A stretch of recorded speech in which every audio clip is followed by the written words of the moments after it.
Deuxième année, diviseur et multiples, première partie. Dans cette première partie, je vais vous expliquer ce qu'est la division euclidienne. La division euclidienne, c'est une formule qui va être A est égal à D fois Q plus le reste.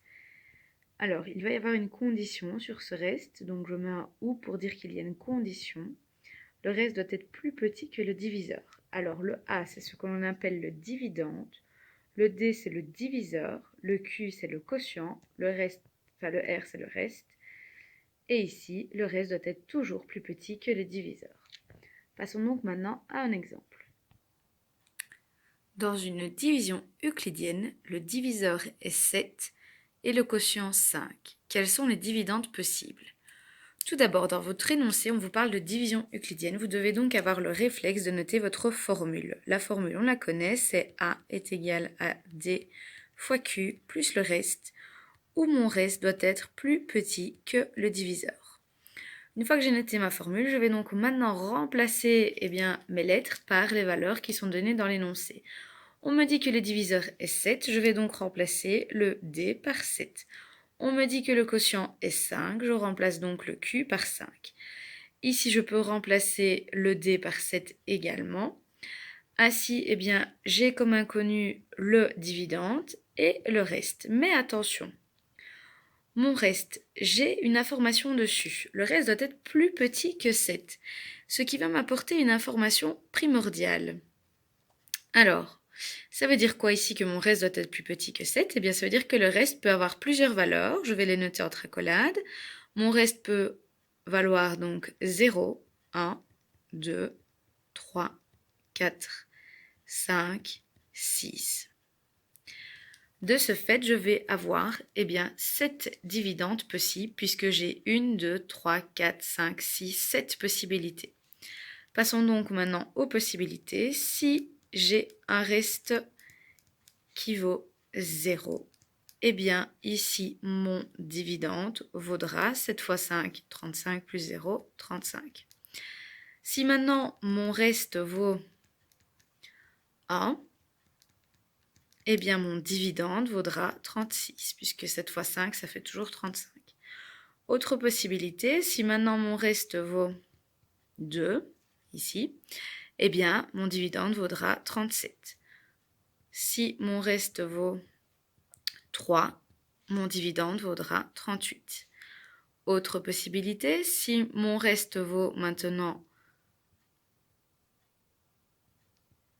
4, mon dividende vaudra 39.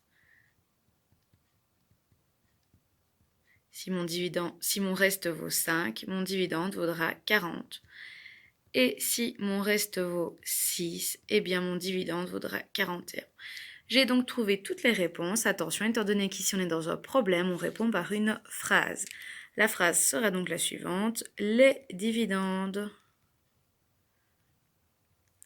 possibles sont, et alors on les énumère tous, 35, 36, 37, 38, 39, 40 et 41.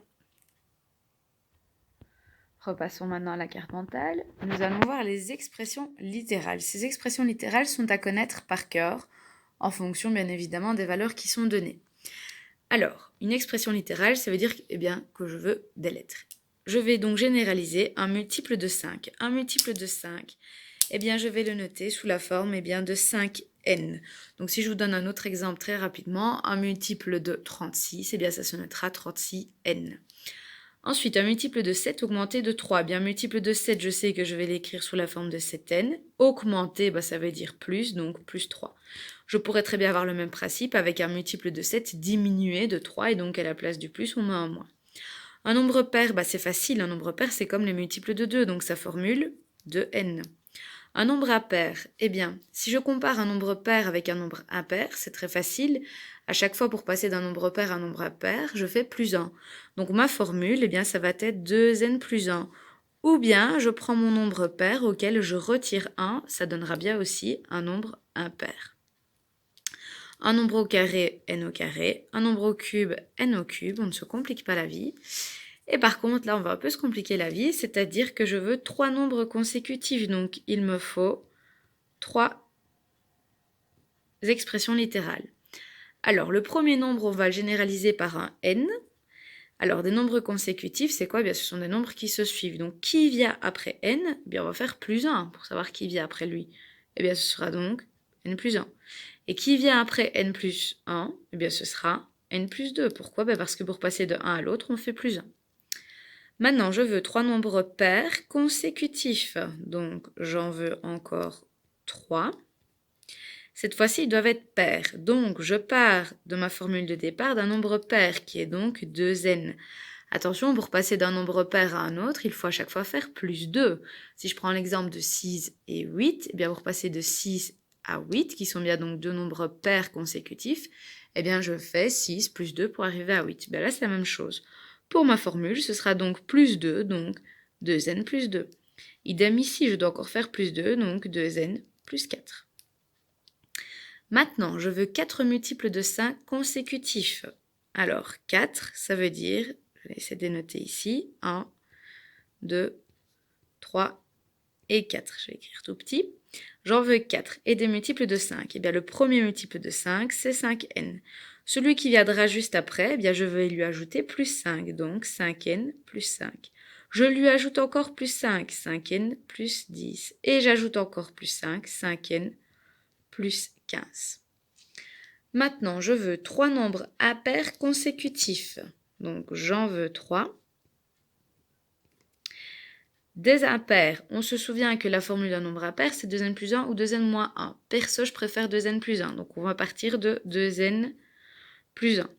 Pour passer d'un nombre impair à un autre nombre impair, si je prends maintenant 7 et 9, qui sont bien deux nombres impairs consécutifs, bien pour passer de 7 à 9, je fais plus 2. Donc ici, je vais prendre ma formule de base auquel je vais ajouter 2. 2n plus 1 plus 2, bien ça fait 2n plus 3. Je fais encore plus 2, 2n plus 5. On va faire un exemple. Alors, cet exemple, c'est un problème. Je vous le lis. La somme de deux nombres impairs consécutifs vaut 156. Quels sont ces nombres? Première chose à faire, eh bien, c'est traduire ma phrase en notation mathématique. On me dit la somme de deux nombres impairs consécutifs. Je vais donc avoir deux nombres, je vais les additionner et ça va me donner 156. Deux nombres impairs. La formule d'un nombre impair, on s'en souvient, c'est 2n plus 1.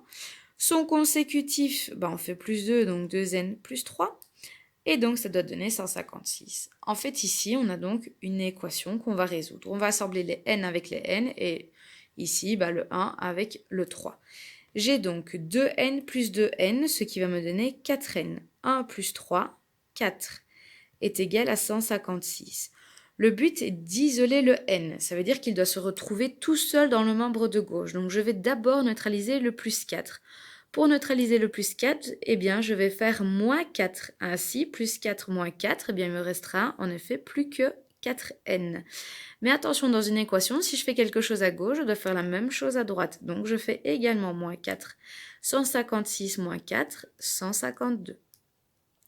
Ensuite, entre le 4 et le n, il y a un fois, il n'est pas noté, mais il est sous-entendu. Donc, pour neutraliser le 4 qui est ici, eh bien, je vais prendre l'opération inverse qui sera donc diviser par 4 dans le but d'obtenir donc n, mais si je fais diviser par 4 d'un côté, je dois faire la même chose de l'autre. Donc diviser par 4 également. Ce qui va donc me donner 38. Alors attention, la réponse que je trouve ici, n est égal à 38, n'est pas forcément mon premier nombre recherché. Pourquoi? Bien parce que mon premier nombre recherché, eh bien sa formule c'est 2n plus 1. Donc je vais noter le premier nombre est... Donc la formule c'est 2n plus 1 et moi j'ai trouvé n qui vaut 38. Eh bien je vais prendre 2n plus 1 dans lequel je vais remplacer le n par 38. 2 fois 38 plus 1, ce qui va me donner 77. Et le deuxième nombre est, eh bien là je reprends la formule qui est donc 2n plus 3 dans laquelle je vais remplacer le n par 38. Et donc, ça va me faire 79. Attention, je vais vérifier tout cela. Alors, comment est-ce que je vais pouvoir vérifier tout cela? Eh bien, reprenons en fait ma phrase de départ. Ma phrase, c'était la somme de deux nombres à paires consécutives vaut 156. J'ai trouvé ces deux nombres, 77 et 79. Eh bien, je vais vérifier donc que leur somme vaut bien 156. Je vais donc faire une preuve. Alors, je vais vérifier que 77 plus 79 est égal, mais comme je n'en suis pas sûre, je mets un égal point d'interrogation, à 156. Je calcule 77 plus 79, je fais déjà 70 plus 70, ça fait 140. 7 plus 9, 16, donc 156. J'ai bien donc 156 qui est égal à 156. Je peux mettre donc un petit OK, un petit smiley, parce que je suis même contente, parce que mon calcul est correct. Passons maintenant à un autre problème. Cette fois-ci, c'est une démonstration. La somme de trois nombres consécutifs est un multiple de 3. Démontre cette affirmation. On va donc traduire ici la somme de trois nombres consécutifs. Trois nombres consécutifs, ce sera donc ceci. Alors, des nombres consécutifs, on les généralise par n. Le suivant, ce sera n plus 1. Et celui qui vient juste après, n plus 2. Une fois qu'on a noté tout ça, eh bien, on va additionner les n avec les n et les nombres avec les nombres. J'ai 1n plus 2n plus 3n. J'ai 1 et 2, ce qui me donne donc 3. Attention, 3n plus 3, eh bien, c'est un multiple de 3. Pourquoi? Parce que 3n, c'est d'office un multiple de 3, auquel je vais ajouter 3, ça ne peut me faire qu'un multiple de 3. Donc, cette proposition est totalement correcte. Et donc, vous venez de le prouver parce qu'ici, 3n plus 3 est un multiple de 3.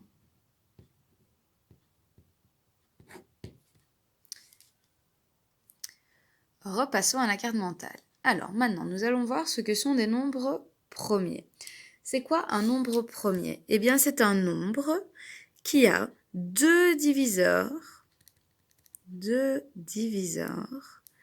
distincts. Distincts, ça veut dire différents. Alors, quels sont ces deux diviseurs? Eh bien, ce sera, on va mettre 2 points, hop, ce sera 1 et lui-même. De ce fait, on va donner des exemples. Contrairement à ce qu'on pourrait penser, eh bien 1 n'est pas un nombre premier. Pourquoi? Vous allez me dire, madame, il a 1 et lui-même comme diviseur. Je suis tout à fait d'accord avec vous, mais ce qu'il y a, c'est qu'il n'a pas deux diviseurs distincts, puisque 1 et lui-même, eh bien, en fait, ne font qu'un. Donc, du coup, le premier nombre premier, eh bien, c'est 2.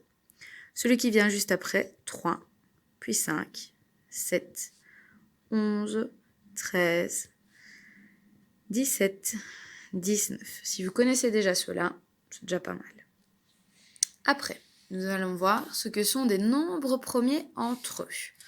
Alors, c'est quoi des nombres premiers entre eux? Eh bien, ce sont des nombres qui n'ont que 1 comme diviseur commun. Alors, contrairement à ce qu'on pourrait penser, pour être premier entre eux, donc il faut à chaque fois un couple, une paire de nombres, eh bien, il ne faut pas forcément être premier. Je vous montre un exemple. Si je vous donne 8 et 9, 8 n'est pas premier, 9 n'est pas premier. Et pourtant, ensemble, ils sont premiers entre eux. Pourquoi? Parce qu'ils n'ont bien que 1 comme diviseur commun. Je vous donne encore un autre exemple. 5 et 6. Alors, 5 est bien premier, mais par contre, 6 ne l'est pas. Et pourtant, ensemble, ils n'ont bien que 1 comme diviseur commun. Je peux encore en donner un autre. Si je vous donne 10 et 17, eh bien 10 n'est pas premier, 17 l'est, mais pourtant, ensemble, eh bien, ils sont premiers entre eux. Petite astuce, pour avoir des nombres premiers entre eux, eh bien, si d'office vous avez des nombres qui sont consécutifs, comme ici 8 et 9 ou 5 et 6, eh bien, vous pouvez être sûr qu'ils seront premiers entre eux. Alors, nous allons voir une nouvelle propriété de la divisibilité. Propriété. Si un nombre est divisible par deux nombres premiers entre eux, alors il est divisible par leur produit. Nous allons faire un exemple pour que vous compreniez. Ici, 1224 est divisible par 36 et vous devez me le justifier.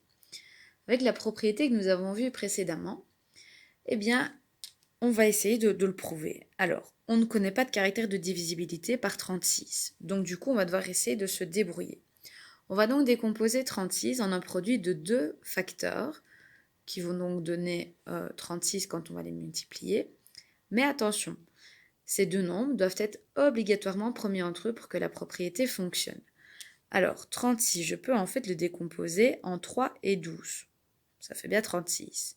Mais attention, 3 et 12 ne sont pas premiers entre eux, donc ça ne fonctionne pas.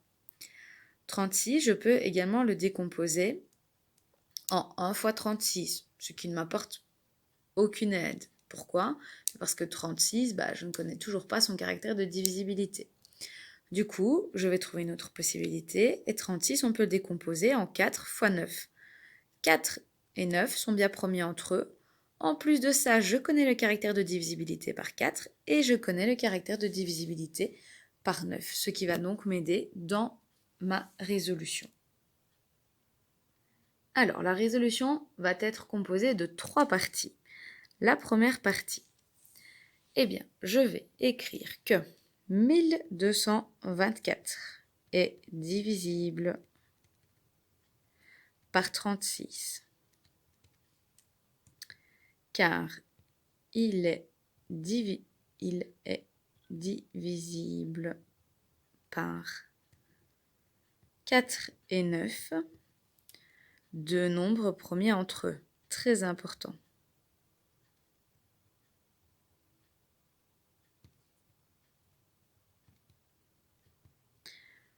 Ensuite, je passe à ma deuxième étape. Je vais donc ici dans ma deuxième étape prouver que 1224 est divisible par 4.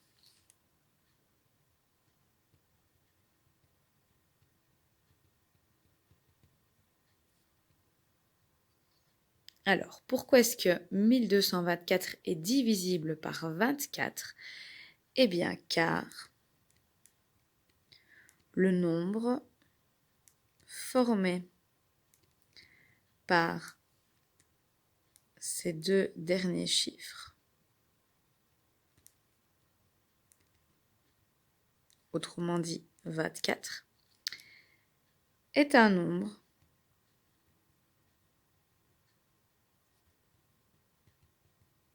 divisible par 4. On va le prouver avec une division euclidienne. 24 est égal à 4 fois 6. Il n'y a pas de reste, donc c'est bien vrai. Troisième étape, que va-t-on faire? Maintenant qu'on a prouvé que 1224 était divisible par 4, on va faire la même chose, mais on va prouver que 1224 est divisible par 9 cette fois.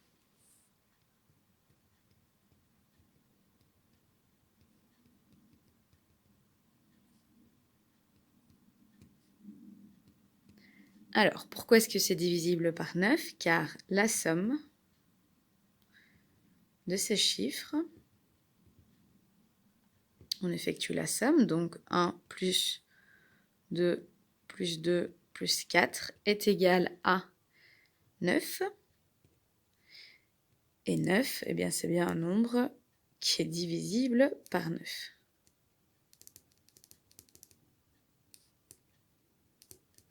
On va le prouver par une division euclidienne également. 9 est égal à 9 fois, tout simplement. Voilà, avec ces 3 étapes, vous justifiez bien que 1224 est divisible par 36. Voilà donc tout ce que vous devez connaître pour les diviseurs et multiples, première partie.